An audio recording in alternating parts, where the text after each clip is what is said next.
Abusua yenko metema Kumasi Asante Kotoko. Ni yenko hede yeko so hono and there's a player takwa your friend Richard Boadu Agadas.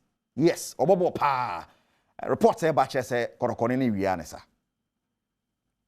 Asante Kotoko enhyase ensesi no ho emfa ntwen season eba no na so mpinifo de nyama egu akwan mu na players ahodo ombehia ne next season no omotododo na brante baako ye omani di na chie Richard Boadu odi woni kire mediama mpatemu wa ye frɛ no Agadas Kotoko mpinifo ne abrante ye wi a enei omani mediama boboko no kasa mpinifo so omani gye ne ho pa omo hwɛ ne mu so ba begina mfimfini odi ama Kotoko na ne passes ahodo ya wa kyeche no odi bia boa boboko nti mediama mpinifo gitumu sɛ Richard Boadu omo ton ne dia Asante Kotoko boboko no nkyere ho kra obetam sikapuduo no makofa Richard Boadu Agadas no abaya Asante Kotoko boboko ne dia.